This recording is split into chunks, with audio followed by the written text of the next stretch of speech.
one of the most important parts of journalism when it comes to war is to scrutinize and investigate and debunk propaganda that comes from every side in every war. Propaganda and lies are a part of every war. You might remember at the start of the war in Ukraine, there were all kinds of lies told about things that happened that never happened, about courageous Ukrainian soldiers on an island saying F you Russia and refusing to surrender and being killed when in fact they all surrendered, about some mythical fighter pilot called the Ghost of Kiev who had supposedly shot down single-handedly 50 or 60 different Russian jets, and that was a complete myth as well. Just lies that constantly get churned out. You go to every war, the war in Vietnam, that was provoked by an absolute lie that the U.S. security state now admits it lied about, which they claim was an act of aggression by the North Vietnamese in the Gulf of Tonkin, which is completely fabricated.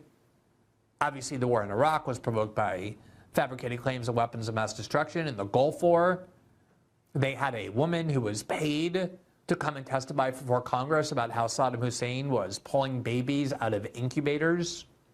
And it just shocked everybody about the evil and the savagery of Saddam Hussein. It turned out to be completely untrue. There's almost every war. And there's nothing different about the war in Israel, in Gaza. What was necessary was for Israel not to just accurately describe the atrocities that were committed on October 7th, and there were absolutely atrocities on October 7th. Civilians killed in terrible ways, in brutal ways, people shot indiscriminately. But that wasn't enough. Knowing what the Israelis intended to do in Gaza, they needed the world to believe that this was not just an ordinary attack, that this was done by a kind of evil we had never seen before. Remember, they were describing them as worse than Nazis, worse than ISIS. And all kinds of stories got fabricated. That 40 babies were beheaded on October 7th, that babies were killed by being baked in ovens, that babies were cut out of their mother's wombs, and most importantly of all, that Hamas used on a mass scale sexual violence and sexual assault. And one of the most important articles that sealed this narrative as being confirmed was a December 28th article in the New York Times by their Pulitzer Prize winning bureau chief Jeffrey Gettleman, along with two journalists that nobody ever heard of before, Anat Schwartz and Adam Sella. They had very prominent bylines on this article, even though they were not New York Times reporters, had never reported on Israel previously. And the article headline was "Screams Without Words, How Hamas Weaponized Sexual Violence on October 7th." And it read, quote, "A Times investigation uncovered new details showing a pattern of rape, mutilation, and extreme brutality against women in the attacks on Israel." Now, one of the things that happened was that a family that was featured in the New York Times article as having had a close relative who was raped by Hamas on October 7th came out and repudiated the story angrily, objecting to their inclusion in the story. And it was covered only by a handful of small independent outlets that tend to be critical of Israel, one of whom was Mondoweiss, who on January 3rd, 2024, so just 5 days or so after this New York Times article was published, had this article with the headline, "Family of Key Case in New York Times October 7th Sexual Violence Report Renounces the Story, Says the Reporters Manipulated Them." Quote, "A New York Times story claiming a pattern of gender-based violence on October 7th hinged on the story of Gal Abdush. But the Abdush family said there is no proof she was raped and that Times reporters interviewed them under false pretenses. A heartbreaking photo of Gal Abdush's family, a working-class Mizrahi Jewish family who lost their daughter and son-in-law, appeared on the newspaper's cover. The newspaper devoted a third of its story to the Abdush story. On December 29th, the Israeli website Ynet published an interview with Eti Braka, Gal Abdush's mother. In the interview, the mother said that the family knew nothing about the sexual assault issue until the piece in the Times was published. Quote, "We didn't know about the rape at all. We only knew after a New York Times journalist contacted us. They said they matched evidence and concluded that she had been sexually assaulted." Then on January 1st, Nissim Abdush, Nagi's brother, appeared in an interview on Israeli Channel 13. Nissim repeatedly denied that his sister-in-law was raped. Nissim also stated that no official party informed them of these doubts or this investigation. Neither the police nor forensic experts. In the interview, Abdish reiterated that his brother's wife was not raped and that, quote, the media invented it. Gal's sisters also denied allegations of rape. Now, one of the things that happened when these rape stories began emerging, and there was all kinds of demands that Western feminists who say that they defend women in rape cases have an obligation to come out and denounce Hamas and defend Israeli women. This happened right at the time when hostages were being released from Gaza, and a lot of them were giving interviews saying that they were actually well treated while in captivity. This is not my claim, this is theirs. They were back in Israel safe. Several of them had no people left back in Gaza. And they were saying things like they were well treated, they were never victimized by sexual assault, including women, that their captors shared with them the same food that they ate. And that was becoming a big concern because the only way the Israelis could, and they knew this at the time, justify in people's minds what they were doing and knew they were going to do to Gaza, namely destroy it all, was if they could convince people that the people in Gaza were not really human beings, that they were subhuman. And that's how the Israelis spoke about them from the very beginning. When the defense minister said, we're going to cut off all food and water, he quickly added, we're dealing with human animals, and that's how we're going to treat them. And to this day, if you object to what's happening in Gaza, you'll have all kinds of people who want to defend it, insist that, oh, the people in Gaza deserve it because they're savages, they're monsters, they're not really human, and point to a lot of these debunked stories about what was done on October 7th that actually never happened. And again, there were atrocities on October 7th. There's no denying that. But they had to manufacture some of the worst stories because they wanted to put in people's heads that everything we're going to do for the next 8 months or 9 months and the extreme suffering you're about to hear about, including the killing of children, these are not really human beings. These are monsters and mongrels and subhumans. And all of these fabricated stories were necessary to do that, just like war propaganda of this kind always is designed to accomplish. Now, one of the things that happened is that a Twitter user named Z Squirrel, who is an anonymous Twitter user, someone very smart, someone very vigilant, someone who does a lot of that kind of research about that independent journalism is dedicated to doing, even though this person has no resources, works alone. They're the ones who broke a story that the New York Times should have known on their own about the people they were using to report that story. On January 24th, this account wrote the following: "Oh my God, one of the 3 authors of the New York Times mass rape atrocity propaganda hoax is Anat Schwartz. She liked posts that called for Gaza to be turned into a, quote, slaughterhouse. This is the person the New York Times hired to write about Palestinians and frame them as subhuman monsters. By the way, Anat Schwartz never wrote a single word for the New York Times before November. This is her first piece for them. And they chose a person who believes that Gaza, quote, must be turned into a slaughterhouse and that Palestinians are, quote, animals who deserve a Holocaust."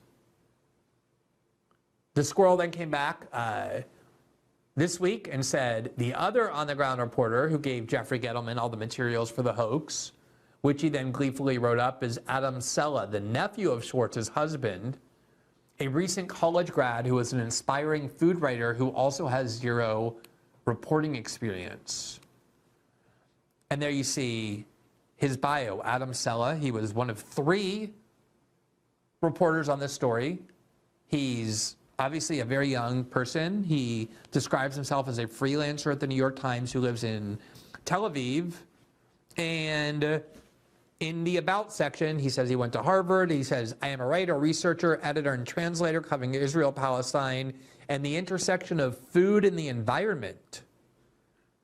He got a BA in comparative literature at Harvard, and he says, "My background is working for various publication and food companies, combined with my hands-on work in kitchen and farms, which makes me well-suited to write about sustainable food." That's who they got, along with this person who, Anat Schwartz, upon further investigation, also served in the IDF, has been liking all kinds of tweets over weeks, calling for mass death in Gaza. And those were the two on-the-ground reporters, quote unquote, that fed Jeffrey Gettleman the story that ultimately came very dubious. And it is a huge crisis for the New York Times to have so much questionable behavior in one of their most important stories covering this war. The Intercept reported, based on sources of the New York Times, that their highly popular and influential podcast, The Daily, had planned on having Jeffrey Gettleman on to talk about this story, and then ultimately decided that it couldn't pass their fact-checking, and that given all the questions, including the denials by the Key family, decided not to feature it on The Daily at all, and to this day it hasn't been. And as a result, there's all kinds of internal scrutiny now in the New York Times as a result of all these things that were found, including by this anonymous Twitter account that the New York Times could easily have found with the same investigative scrutiny. Here's the headline in the Intercept from today. The New York Times puts, quote, "The Daily episode on ice amid internal firestorm over Hamas sexual violence article." Quote, "As the Times faces scrutiny for the coverage of Israel's war in Gaza, it has capitulated to the pro-Israel media watchdog camera. The New York Times pulled a high-profile episode of the podcast The Daily about sexual violence perpetrated by Hamas on October 7th, amid a furious internal debate about the strength of the paper's original reporting on the subject," Times news sources told The Intercept, Times newsroom sources. The episode had been scheduled for January 9th, and the critics have highlighted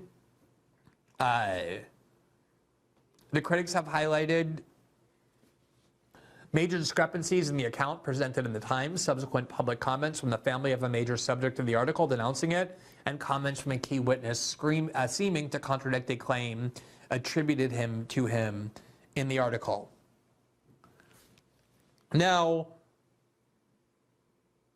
one thing that should give you a great deal of skepticism about things you've been told are some of the stories that shaped how people understood not just October 7th, but who the people in Gaza are, deliberately. Here from the NBC on October 12th, 5 days after the Hamas attack, unverified reports of, quote, 40 babies beheaded in Israel-Hamas war inflame social media. Quote, "No photo evidence has been made public as of Thursday morning corroborating claims that babies had been beheaded. Israel has published photos of dead infants after the terrorist attack. The most high-profile claim came Wednesday night when President Joe Biden said that he had seen photographic evidence of terrorists beheading children. And he then walked that back, saying actually he hadn't seen those photos. He had just been told about them by Netanyahu. And then the biggest debunking came by the Israeli newspaper Haaretz, which is a liberal newspaper, but also editorially in favor of the Israeli war in Gaza. And on December 4th, 2023, so almost 2 full months after the attack, they published this article which said Hamas did commit documented atrocities, but a few false stories feed the deniers.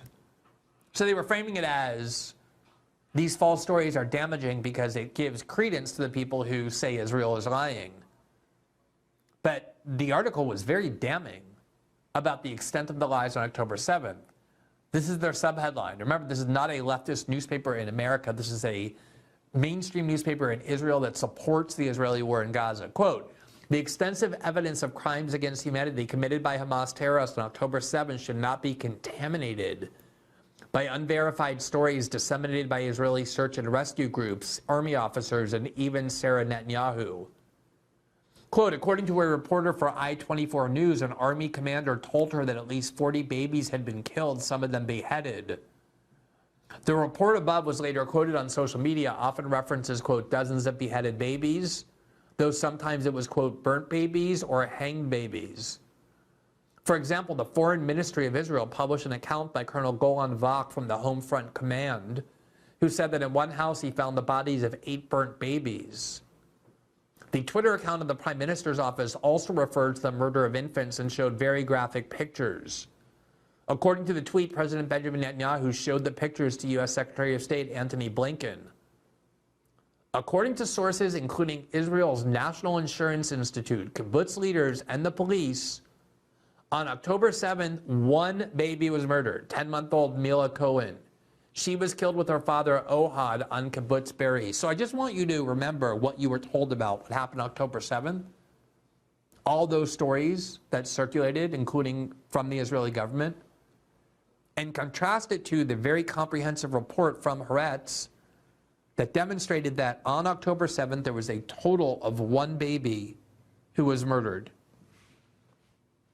Other than deliberate lying and an intent to deceive, how is it possible to have concluded that there were 40 beheaded babies when there was a grand total of one infant that was killed on October 7th? Only lying and fabrication would cause somebody to claim that. You would see 40 beheaded babies. They had none of those. There were no cutting babies out of wombs. There were no baking babies in ovens. These were all absolute lies spread by the Israeli government and their supporters in the United States. Not because there were no atrocities on October 7th, there were, but because the goal was to convince Americans that people in Palestine are something completely different. They're not human. They're somehow more savage than Nazis. They're worse than ISIS. And all of these lies were vital to sustaining that. And at the end of the day, a lot of these lies were what led a lot of Americans to decide, including people who march under the banner of America First and staying out of other foreign wars, that Joe Biden is right to finance the Israeli war because these people that are being killed are people who deserve it because they're subhuman. And if you get to the point where you've let people lose your humanity, relinquish your humanity, cheer for some of the most grotesque acts that human beings are capable of imposing on others, including entire populations of women and children, then I would suggest that you need to seriously reconsider what it is that you have been led to support. Thanks for watching this clip from System Update, our live show that airs every Monday through Friday at 7 p.m. Eastern, exclusively on Rumble. You can catch the full nightly shows live or view the backlog of episodes for free on our Rumble page. You can also find full episodes the morning after they air across all major podcasting platforms, including Spotify and Apple. All the information you need is linked below. We hope to see you there.